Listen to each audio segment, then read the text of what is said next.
السلام علیکم، بسم اللہ الرحمن الرحیم۔ ایک روایت میں آتا ہے کہ ایک دن حضور پاک صلی اللہ علیہ وسلم تشریف فرما تھے کہ ایک آدمی دور سے یہ پکارتا ہوا آیا، یا ابن الذبیحین، یا ابن الذبیحین، اے دو ذبیحوں کے بیٹے، اے دو ذبیحوں کے بیٹے۔ آپ صلی اللہ علیہ وآلہ وسلم نے فرمایا، جی ہاں، میں دو ذبیحوں کا بیٹا ہوں۔ پہلے ذبیح سیدنا حضرت اسماعیل علیہ السلام تھے اور دوسرے ذبیح حضرت عبداللہ بن عبد المطلب تھے۔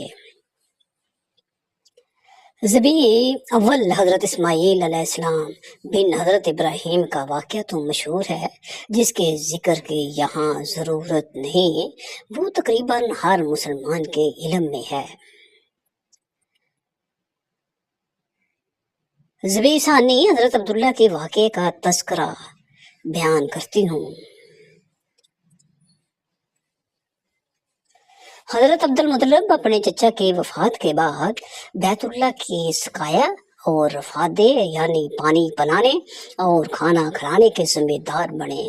حضرت علی سے روایت ہے کہ حضرت عبد المطلب نے بتایا، میں حجر اسود کے مقام پر سو رہا تھا کہ میرے پاس ایک آنے والا آیا۔ اس نے مجھے کہا، طیبہ کو کھودو۔ طیبہ کو کھودو۔ میں نے اس سے پوچھا، طیبہ کیا ہے چیز ہے؟ مگر وہ کچھ بتائے بغیر چلا گیا۔ دوسری رات پھر خواب میں وہی شخص آیا، کہنے لگا، برہ کو کھودو۔ میں نے پوچھا، برہ کیا چیز ہے؟ وہ کچھ بتائے بغیر ہی چلا گیا۔ تیسری رات میں اپنے بستر پر سو رہا تھا کہ پھر وہ شخص خواب میں آیا۔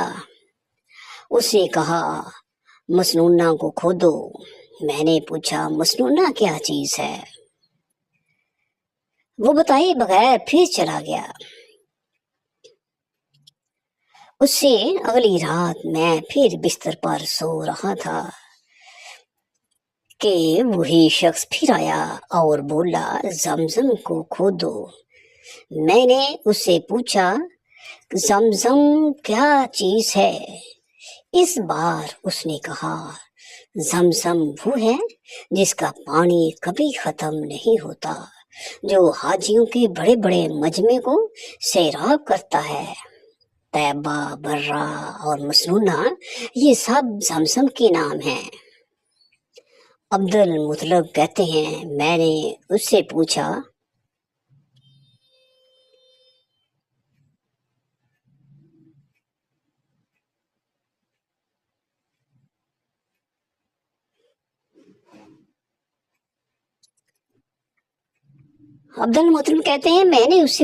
یہ کنواں کس جگہ ہے؟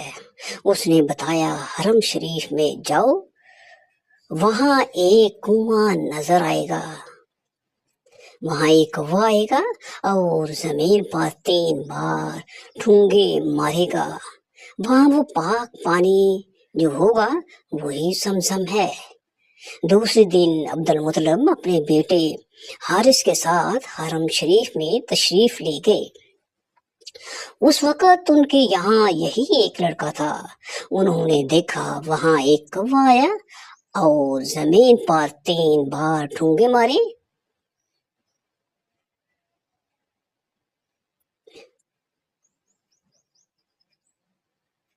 تو پھر آب زمزم نظر آیا۔ مکہ مکرمہ میں بیت اللہ کے قریب ظہور زمزم کے بعد بنو جرم کا قبیلہ آباد ہو گیا۔ وقت گزرنے کے ساتھ ساتھ ان میں بہت سی بے اعتدالیاں آئیں اور ان میں اضافہ ہوتا چلا گیا۔ وہ بیرون مکہ سے آنے والے لوگوں پر ظلم کرتے تھے۔ لوگوں کی طرف سے کعبہ معظمہ کے لیے پیش کیے جانے والے تحائف اور ہدایہ کھا جاتے، حرمت مکہ کا خیال نہ رکھتے تھے۔ چنانچہ ان کی بے انصافیوں، بے اعتدالیوں اور حجاج کرام پر ان کے ظلم اور زیادتیوں کے بدلے میں اللہ تعالیٰ نے ان کو اعزاز و اقتدار سے محروم کرنے اور مکہ مکرمہ سے نکالنے کا فیصلہ کیا۔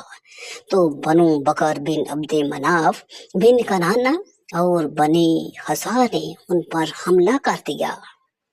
بنو جرہم شکست سے دوچار ہو گئے۔ ان کے سردار عمرو بن حارث بن مزاج نے کعبہ مشرفہ کے نفیس اور بیش قیمت تحائف اور ہدایہ کو چاہے زمزم میں پھینک کر اسے مٹی سے اس حد تک پاٹ دیا کہ اس کا نام منہ نشان مٹ گیا کہ ہم تو مکہ کی سکونت اور زمزم کے پینے کی سعادت سے محروم ہو رہے ہیں، بعد میں آنے والے بھی نہ پی سکیں، اور اپنے قبیلے سمیت یمن کی جانب فرار ہو گیا۔ اس واقعے پر طویل مدت گزر گئی اور زمزم کا تذکرہ اور اس کا محل وقوع تقریباً 300 سال لوگوں کے ذہنوں سے محو ہو گیا۔ اللہ تعالیٰ نے اپنے آخری نبی کے جد امجد سردار عبد المطلب کو اس اعزاز سے نوازا۔ پوری نشانی مل گئی تو عبد المطلب کا ڈھال لے آئے اور کھدائی کے لیے تیار ہو گئے، لیکن اس وقت قریش وہاں آ پہنچے تھے۔ انہوں نے کہا، اللہ کی قسم، ہم تمہیں یہاں کھدائی نہیں کرنے دیں گے، تم ہمارے ان دونوں بتوں کے درمیان کنواں کھودنا چاہتے ہو جہاں ہم ان کے لیے قربانیاں کرتے ہیں۔ یاد رہے کہ جب سردار عبد المطلب نے زمزم کی تلاش کے لیے کھدائی شروع کی تھی تو اس وقت انہی لوگوں نے رکاوٹ ڈالنے کی پوری کوشش کی تھی، مگر عبد المطلب کو چونکہ اپنے خواب کے سچے ہونے کا پورا یقین تھا، اس لیے انہوں نے قوم کی مخالفت کی پرواہ نہ کی۔ عبد المطلب نے ان کی بات سن کر اپنے بیٹے حارث سے کہا، تم ان لوگوں کو میرے پاس نہ آنے دو، میں کھدائی کا کام کرتا رہوں گا، اس لیے کہ مجھے جس کام کا حکم اللہ تعالیٰ نے دیا ہے میں اس کو ضرور پورا کروں گا۔ قریش نے جب یہ دیکھا کہ وہ باز آنے والے نہیں تو رک گئے۔ آخر انہوں نے کھدائی کا کام شروع کر دیا۔ حضرت عبد المطلب کھدائی کرتے اور حارث مٹی اٹھا کر باہر پھینک دیتے۔ حضرت عبد المطلب کے دل میں یہ بات آئی کہ اگر میرے زیادہ بیٹے ہوتے تو آج مجھے کسی کی مدد کی ضرورت نہ ہوتی۔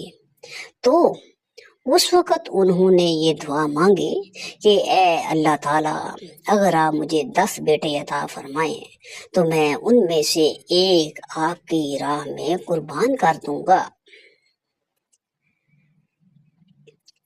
جلد ہی کنویں کے آثار نظر آنے شروع ہو گئے۔ یہ دیکھ کر انہوں نے اللہ اکبر کا نعرہ لگا لیا اور پکار اٹھے، یہ دیکھو، یہ اسماعیل علیہ السلام کی تعمیر ہے۔ جب قریش نے یہ دیکھا کہ انہوں نے کنواں تلاش کر لیا ہے تو ان کے پاس آ گئے اور کہنے لگے، عبد المطلب، اللہ کی قسم، یہ ہمارے باپ اسماعیل علیہ السلام کا کنواں ہے اور اس پر ہمارا بھی حق ہے، اس لیے ہم اس میں تمہارے شریک ہوں گے، تمہارے ساتھ شرکت کریں گے۔ یہ سن کر حضرت عبد المطلب نے کہا، میں تمہیں اس میں شریک نہیں کر سکتا، یہ مجھے اکیلے کرنے دو اور میرا اکیلے کا کام ہے۔ اس پر قریش نے کہا، تو پھر اس معاملے میں ہم تم سے جھگڑا کریں گے۔ حضرت عبد المطلب نے کہا، کسی سے فیصلہ کروا لو۔ تو انہوں نے بنو سعد ابن حذیل کی کہنا سے فیصلہ کرانا منظور کیا۔ یہ کہنا ملک شام کے بالائی علاقے میں رہتی تھی۔ آخر سردار عبد المطلب، بنو عبد مناف کے کچھ لوگ اور قریش کے ہر قبیلے سے ایک معتبر اور معزز شخص قافلے کی صورت میں روانہ ہو گئے۔ سفر طویل تھا اور بے آبو گیا، ویران صحرا تھا، اور وہاں تو راستے میں پانی کا بھی نشان نظر نہیں آتا تھا۔ اس زمانے میں ملک حجاز اور شام کے درمیان ایک بیابان میدان تھا، وہاں کہیں پانی نہیں تھا، اس میدان میں ان کا پانی ختم ہو گیا۔ سب لوگ پیاس سے بے حال ہو گئے، یہاں تک کہ انہیں اپنی موت کا یقین ہو گیا۔